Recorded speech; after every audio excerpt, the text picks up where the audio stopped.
Baik, Assalamualaikum warahmatullahi wabarakatuh.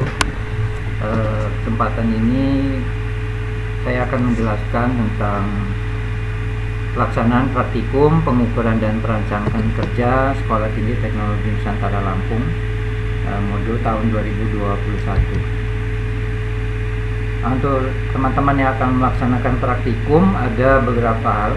Yang pertama, tata tertib praktikum. Yang pertama, saat pengambilan data, praktikan tidak diperkenankan membawa tas, yang hanya diperbolehkan hanya alat tulis dan modul praktikum. Kemudian yang kedua, alat komunikasi atau handphone di silent dan tidak diperkenankan digunakan pada saat praktikum kecuali atas izin asisten. Kemudian yang ketiga, tidak diperkenankan membawa masuk mahasiswa program studi lain pada semua rangkaian praktikum.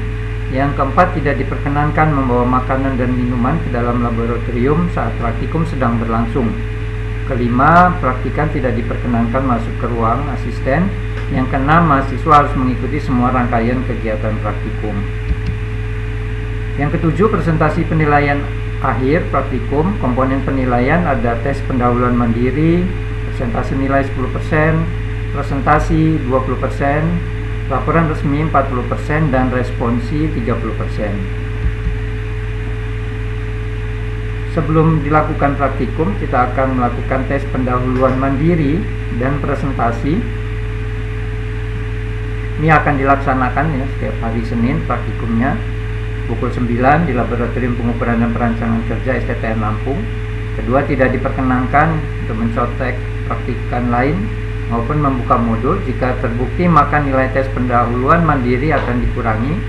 Yang ketiga, praktikan yang tidak lulus dalam tes pendahuluan mandiri mendapat tugas tambahan. Keempat, presentasi dilaksanakan setelah pengumpulan lapor dan setelah TPM modul selanjutnya. Berikutnya yang ketiga, pengambilan data. Yang pertama, praktikan harus sudah siap 15 menit sebelum pengambilan data. Praktikan yang terlambat tidak diperkenankan mengikuti pengambilan data. Yang ketiga, apabila terdapat anggota kelompok yang tidak dapat hadir, maka kelompok dapat bertukar jadwal dengan kelompok lain. Yang keempat, data praktikum modul akan diumumkan di papan pengumuman teknik industri atau juga di papan tulis Laboratorium Pengukuran dan Perancangan Kerja. Yang berikutnya, laporan akhir. Yang pertama, format penulisan laporan akhir kertas A4 70 gram Times New Roman 12 spasi 1,5, margin kiri 4, atas kanan bawah 3.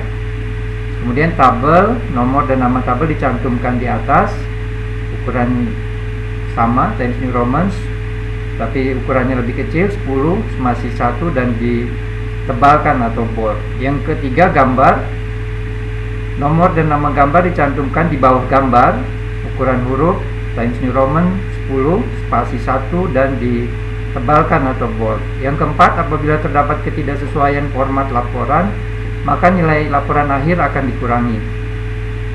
Kelima, tidak diperkenankan copy paste dari sumber apapun tanpa mencantumkan sumbernya. Yang keenam, batas pengumpulan laporan akhir dikumpulkan pada waktu yang telah disepakati di lab. Ketujuh, laporan sementara dikumpulkan sesuai waktu yang disepakati. Kedelapan, laporan akhir yang dikumpulkan tidak akan dilakukan revisi lagi. Kesembilan, referensi yang digunakan minimal 3 buku, tidak diperkenankan copy paste dari website. Yang ke-10, cover laporan akhir. Modul 1, 2, 3, 4, 5 ada warnanya, ada kuning, ada merah, ada biru, hijau, dan ungu. 11, apabila terdapat keterlambatan dalam pengumpulan laporan akhir, maka akan dilakukan pengurangan nilai sebagai berikut keterlambatan 5 menit, pengurangan nilainya 5%, 5-10 menit 10%, dan seterusnya. Jadi diharapkan tidak ada keterlambatan dalam pengumpulan laporan praktikum. Nah, kita masuk ke materi praktikumnya, yaitu modul 1, analisa dan perancangan kerja. Ini landasan teori secara umum. Mungkin teman-teman bisa lihat dari sumber lain, tapi secara umum ini adalah menganalisis suatu sistem kerja. Artinya kita mencatat secara sistematis dan memeriksa dengan teliti tentang cara-cara yang berlaku atau diusulkan dalam pelaksanaan kerja. Analisa sistem kerja sangat diperlukan karena banyak alternatif dari rancangan sistem kerja yang bisa digunakan untuk melakukan suatu kerja. Kemudian yang kedua, tujuan praktikum. untuk meningkatkan pengetahuan mahasiswa jurusan Teknik Industri STTN Lampung pada analisa perancangan dan pengukuran kerja. Adapun tujuan praktikum ini yang pertama, mengetahui apa yang dimaksud dengan analisa perancangan dan pengukuran kerja. Yang kedua, menghitung waktu baku ya untuk suatu pekerjaan. Kemudian memahami pengertian waktu normal. Dan yang keempat, mengenal proses produksi dalam bentuk yang sederhana. Ini kaitan dengan ujian keseragaman data. Kemudian ada pengujian kecukupan data. Apabila semua nilai subgrup berada dalam batas kendali, maka harga yang digunakan menghitung banyaknya pengukuran yang diperlukan. Rumus yang digunakan seperti ini, N-aksen sama dengan dalam kurung K per S dikali akar itu ya, akar N dikali dalam kurung sigma X kuadrat ya, sigma X pangkat 2 tutup kurung dikurang dalam kurung sigma X tutup kurung kuadrat, kemudian tutup kurung besar dikuadratkan dibagi sigma X. Keterangannya, N-aksen adalah jumlah pengukuran yang harus dilakukan, sementara N adalah jumlah pengukuran yang telah dilakukan, dan X1 adalah data waktu pengukuran. Jumlah data dikatakan cukup apabila N lebih besar dari N-aksen. Artinya pengukuran yang dilakukan lebih besar dari N-aksen, maka itu dikatakan cukup. Tapi apabila N-aksen yang lebih besar daripada N, maka perlu dilakukan pengukuran lagi. Kemudian ada penentuan waktu siklus. Ini waktu rata-rata diperoleh ya, waktu siklus ini diperoleh dengan menggunakan rumus waktu siklus sama dengan sigma X dibagi N. Jadi sigma X ini adalah jumlah seluruh data ya, dibagi dengan berapa kali pengukuran yang kita lakukan. Kemudian ada penentuan performance rating. Jadi pada saat nanti teman-teman menghitung waktu normal, itu rumusnya waktu normal sama dengan waktu siklus dikali faktor penyesuaian atau dikali P. Jadi waktu normal sama dengan WS dikali P. Faktor penyesuaian merupakan faktor yang perlu dipertimbangkan apabila pengukur berpendapat bahwa operator bekerja secara tidak normal. Maka dari itu data perlu dinormalkan terlebih dahulu dengan faktor penyesuaian ya. Untuk menormalkan diberi harga P lebih besar dari 1 ya, bekerja di atas kewajaran, dan untuk operator yang bekerja di bawah kewajaran artinya kerjanya sangat lambat, untuk menormalkannya diberi harga P kurang dari 1 atau P lebih kecil dari 1. Nah, ini contoh menghitung faktor penyesuaian yang P tadi. Misalnya diketahui waktu siklusnya, artinya rata-rata dari pengukuran yang dilakukan, waktu rata-ratanya diketahui 124,6 detik. Ya, maka kemudian kita menghitung waktu penyesuaiannya ada sebagai berikut. Ada keterampilan, ada usaha, ada kondisi, ada konsistensi, kemudian dijumlahkan. Nah, kita ambil misalnya ini keterampilan. Kita lihat di tabel berikutnya ada keterampilan atau skill. Ada super skill, ada excellent, ada good, ada average ya, rata-rata, ada fair, ada poor. Nah, kita lihat di contoh ini diambil yang fair E1. Kita lihat fair E1 ini diberi nilainya minus ya, minus 0,05. Maka kita lihat kembali ke atas, ini fair E1 sama dengan minus 0,05. Jadi keterampilannya diberi nilai minus 0,05. Kemudian faktor penyesuaian berikutnya usaha. Di sini diberi nilainya good dalam contoh ini ya, good atau sama dengan C2, nilainya 0,02. Kita lihat di sini effort ya, effort ini usaha ya, effort. Ini tadi diberi nilainya good ya, goodnya di sini diambilnya C2. C2 ini angkanya plus 0,02 ya. Nah, kita lihat C2 di sini plus 0,02. Untuk usaha. Kemudian untuk kondisi diberi nilai di sini excellent atau B, nilainya plus 0,04. Coba kita lihat kondisi ya, condition di sini bahasa Inggrisnya. Ya, di sini diambil nilainya tadi excellent ya. Excellent to B ya, nilainya plus 0,04. Oke, plus 0,04 ya. Kemudian konsistensi, faktor penyesuaian berikutnya diberi nilai poor atau F, ini sama dengan minus 0,04. ya. Kita lihat konsistensi di sini pur itu F ya, minus 0,04. Nah, angka-angka itu kemudian dijumlahkan, minus 0,5 tambah 0,02 tambah 0,04 dikurang 0,04, hasilnya minus 0,03. Jadi walaupun angkanya minus gak apa-apa, karena kan memang faktor penyesuaian itu bisa lebih kecil dari 1 atau lebih besar dari 1.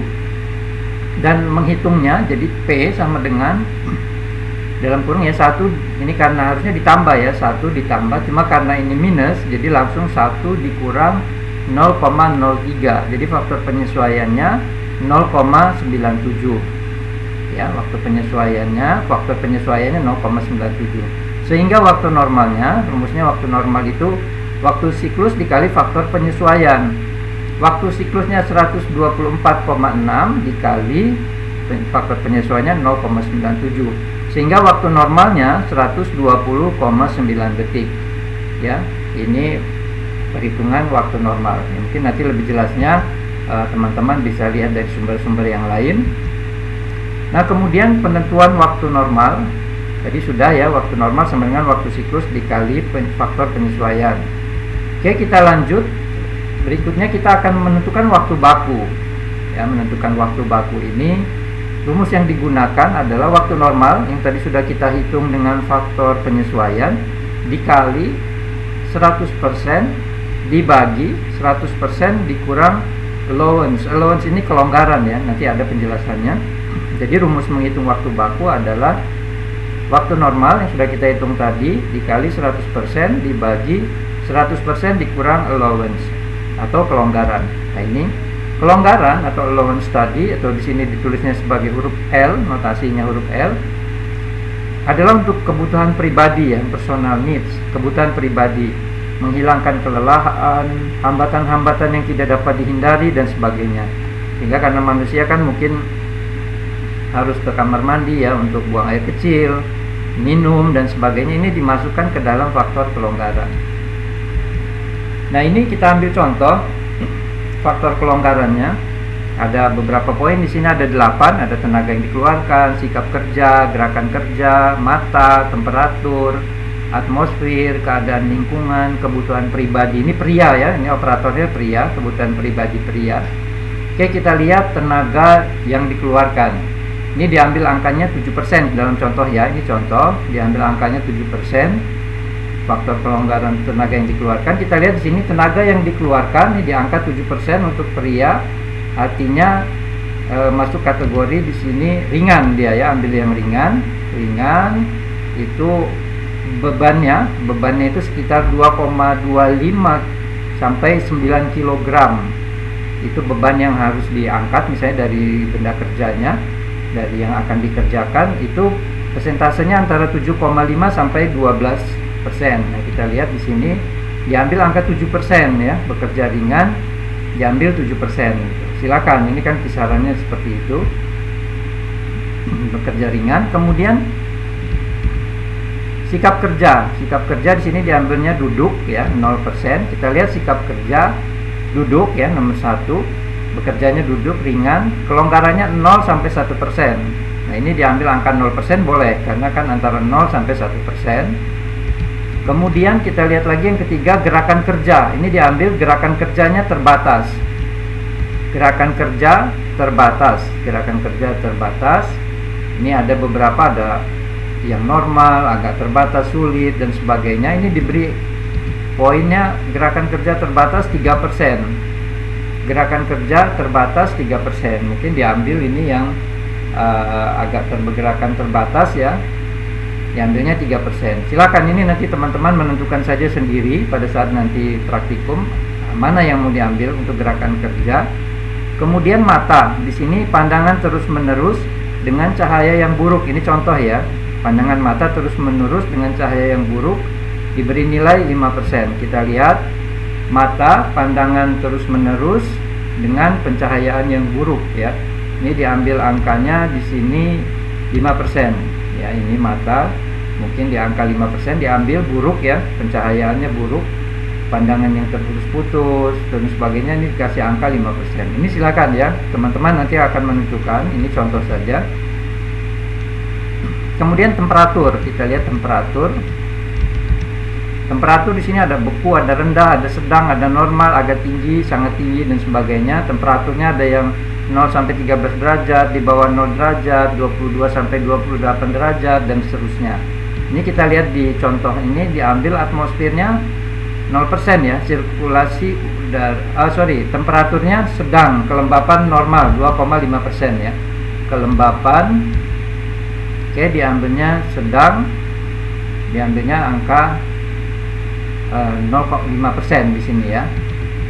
Kelembapannya diambil 2,5 karena di sini kelembapan itu antara 0 sampai 5%. Diambilnya 2,5% untuk kelembapan temperatur ya. Kemudian yang keenam, atmosfer. Kita lihat di sini atmosfer ada baik, cukup, kurang baik, buruk dan sebagainya. Kita lihat di sini di contohnya atmosfer itu sirkulasi udara baik, diberi nilainya 0%. Sirkulasi udara baik karena memang cuma ada satu ini 0%. Nanti silakan teman-teman menentukan sendiri, boleh. Kemudian yang berikutnya keadaan lingkungan, ini diambilnya sangat bising 5%. Keadaan lingkungan ini ya sangat bising ya, 0 sampai 5% di sini tabelnya. Ini sini diambil, kita ambil 5%. Tapi kalau teman-teman mau ngambil 3% misalnya boleh gitu ya, dan sebagainya. Nah, kemudian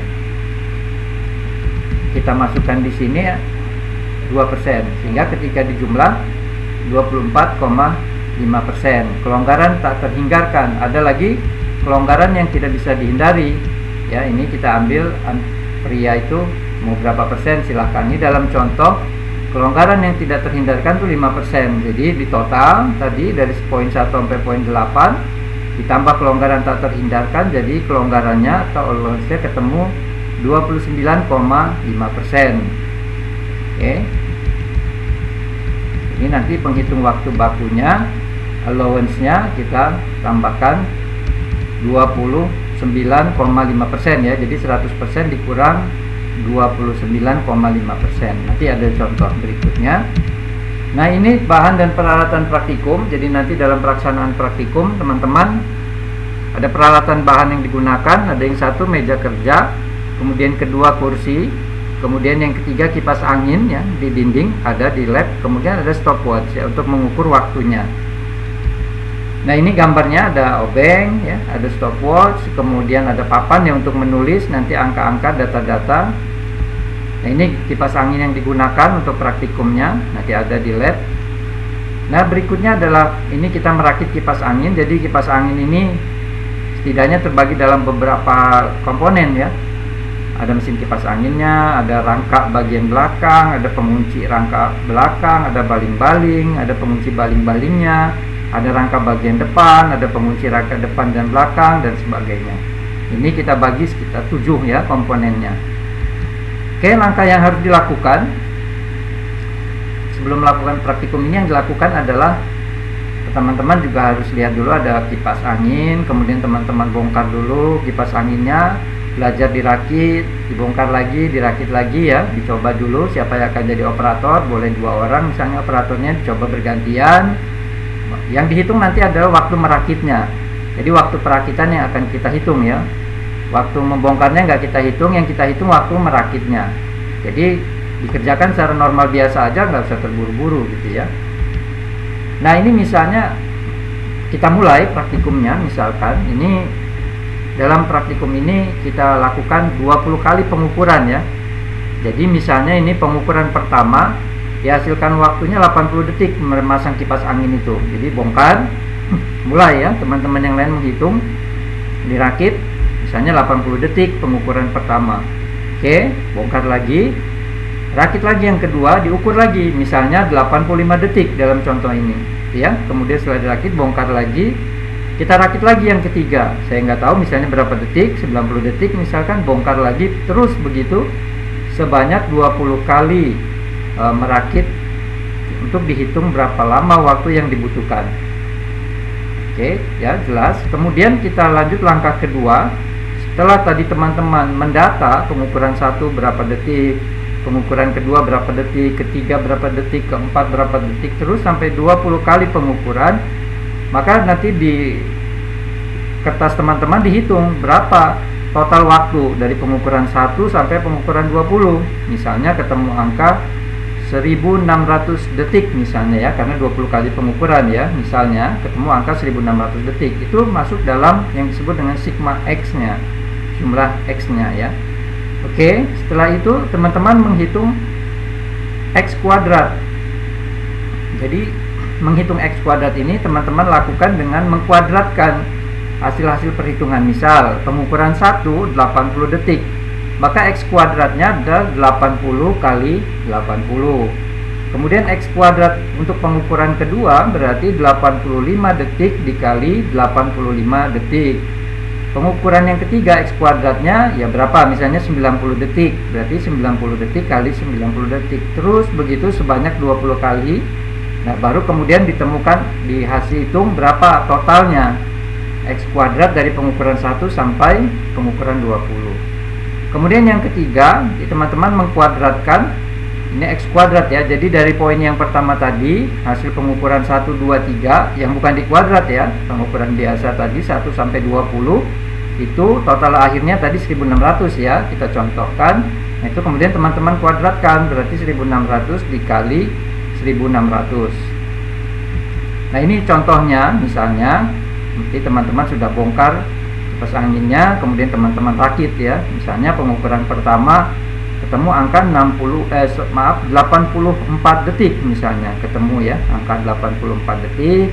Kemudian dibongkar lagi, teman-teman rakit lagi. Yang pengukuran kedua ketemu hitungannya merakitnya 62 detik gitu ya, lebih cepat ini. Nah, kemudian bongkar lagi, teman-teman rakit lagi. Yang ketiga mungkin waktu merakitnya 63 detik ya, bongkar lagi, rakit lagi yang keempat, terus begitu ya, sebanyak 20 kali perakitan. Ini ketemu angkanya berapa, kemudian ditotal. Nah, ini misalnya totalannya ini 1281 detik. Jadi dari 20 kali pengukuran itu ketemunya totalnya 128 detik misalnya. Ini untuk sigma X-nya. Nah, sigma X kuadratnya jadi 1281 dikali 1281. Nah, ini ketemunya 1.640.961. Ini untuk sigma X dalam kurung ya, sigma X dalam kurung kuadrat. Nah, kemudian tadi seperti saya sampaikan ada juga kita menghitung sigma X kuadrat. Jadi dikuadratkan. Pengukuran 1 misalnya 84 detik ya, itu X-nya kita kuadratkan. Jadi 84 dikali 84. Pengukuran kedua 62 detik, X kuadratnya berarti 62 kali 62. Pengukuran ketiga 63 detik, berarti 63 kali 63. Terus begitu sampai pengukuran yang ke-20, misalnya 80 detik, maka X kuadratnya 80 kali 80. Nah, baru kemudian pengukuran 1, 2, 3 kita total ini jumlahnya ada 84.627. Nah, baru kita masukkan ke pengukur rumusnya yang tadi di atas, N aksen sama dengan K per S dikali akar N ya, dan seterusnya. Kita masukkan ke sini angkanya. Ini sudah ada di berikutnya. Nah, ini di slide berikutnya tadi rumusnya N aksen sama dengan K per S. Ini K per S nya kita beri angka 40 hasil perhitungannya. Akar N ini jumlah pengukuran ya, N besar ini jumlah pengukuran. Teman-teman tadi melakukan 20 kali pengukuran, maka N nya 20. Kemudian sigma X kuadrat, ini sigma X kuadrat kita ambil dari sini 84.627 ya, dikurang sigma X dalam kurung kuadrat ya, yang sigma ini yang 1640961 ya, 1640961. Oke, kemudian dibagi sigma X nya 1281 ya. Ya, kemudian hitung dan selanjutnya ketemulah angka N aksennya 50,29 atau dibulatkan, kita bulatkan aja 50. Nah, ini N aksennya lebih besar dari N tadi sesuai teori yang pertama tadi. Karena N aksennya lebih besar dari N, ya artinya 50 ya, N aksennya lebih besar dari 20, maka kita harus melakukan lagi 30 kali pengukuran lagi ya. Lakukan lagi 30 kali pengukuran ya, agar data ini dinilai cukup. Ini uji kecukupan data. Oke, kita lanjut teman-teman. Tadi sudah lakukan 30 kali pengukuran lagi. Lanjut kita menghitung waktu siklus. Waktu siklus ini adalah sigma X dibagi N. Ya, sigma X-nya tadi kita lihat di sini adalah 1281.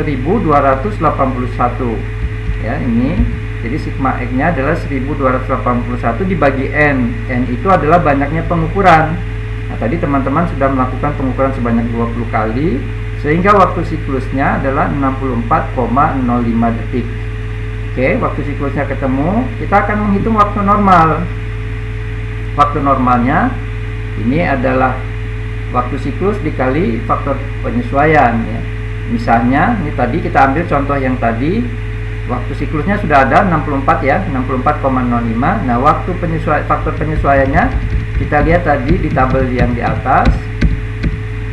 Kita ambil saja contoh ini ya, untuk faktor penyesuaiannya 0,97 ya. Kita ambil 0,97 untuk faktor penyesuaiannya. Sehingga waktu normalnya adalah waktu siklus dikali faktor penyesuaian 0,97, maka 64 waktu normal sama dengan 64,05 dikali 0,97, ketemulah angka 62,1285 detik. Ini adalah waktu normalnya.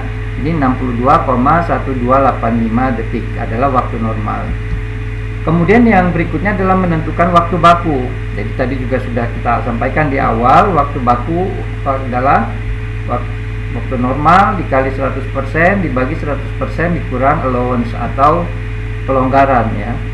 Nah, ini waktu bakunya tadi kita ambil, waktu normalnya kita ambil dari sini 62185 dikali 100% dibagi 100% dikurang 29,5%.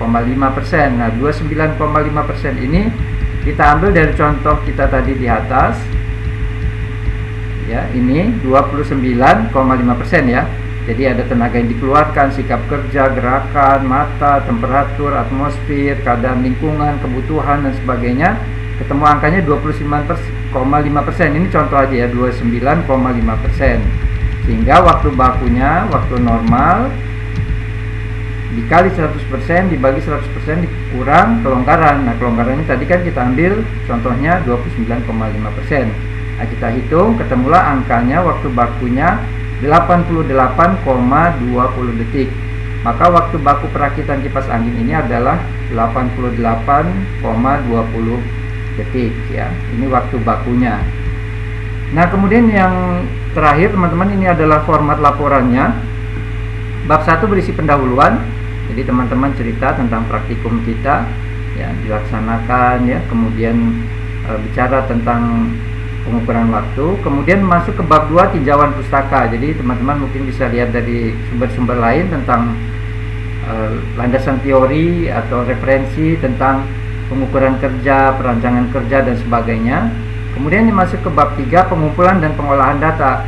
Jadi pengumpulan pengolahan data tadi nanti teman-teman masukkan tuh pengukuran 1, 2, 3 sampai ke 20, berapa dapat angkanya, rata-ratanya ya, kemudian diolah dan sebagainya.